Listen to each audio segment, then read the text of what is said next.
Ստեփանակերտում կայացած հայկական կուսակցությունների երկրորդ ֆորումի մասնակիցներն առաջնագծում են եղել կուսակցականները սահման են մեկնել մի քանի ուղղությամբ հանդիպել Արցախի արևելյան եւ հյուսիսարևելյան սահմանները պահող զինծառայողների հետ։ Լինել Արցախում հատկապես այս օրերին եւ չայցելել մեր զինվորներին շատ մեծ մեղք եմ համարում։ Քաղաքական գործիչներն այցելեցին նաեւ զինվորների սրբավայրն ու քայլեցին խրամատներով, նրանք սեփական աչքերով հնարավորություն ունեցան տեսնել ու գնահատել հակառակորդի դիրքերի հեռավորությունը։ Կա դիրք 40 մետր է, կա դիրք 60 մետր է, կա դիրք 120 մետր է, կա դիրք 300 մետր է հեռավորությունը։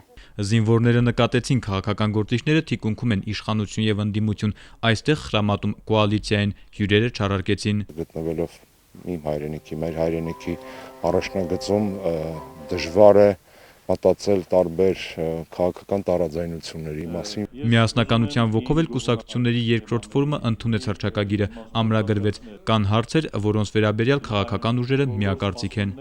Ավելորդ է ասել, որ չկա եւ Հայաստանում եւ Ղարաբաղում որևէ քաղաքական կուսակցություն, որը կասկածի տակ է դնում Ղարաբաղի ժողովրդի ինքնորոշման իրավունքը, այդ իրավունքի իրագործման ճանապարհին սեփական պետություն կառուցելու նախաձեռնությունը եւ այդ պետության գոյությունը վերջին 25 տարիների ընթացքում։ Կուսակցությունների հերթական հանդիպումը հնարավորություն տվեց քննարկել, ինչպես ավելի արդյունավետ օգտագործեն հնարավորությունները ընդհանուր գործի համար։ Քննարկումների արդյունքում գոնե ձևավորվել է այնպիսի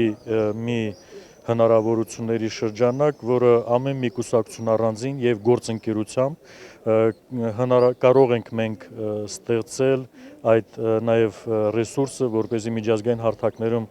հաջորդ ապագա քննարկումների ժամանակ շատ ավելի կոնկրետ եւ թիրախային լինի։ Եվ բնական է, որ դա հենց վերաբերում է առաջին հերթին Լեռնային Ղարաբաղի Հանրապետության միջազգային ճանաչմանը։ Այս ձևաչափով հանդիպումները շարունակվելու են 1 թե 2 տարին մեկ դեռ կորոշվի։ Նորայր Հովսեփյան, Արտավազդ Գրիգորյան, ժամը լրատվական։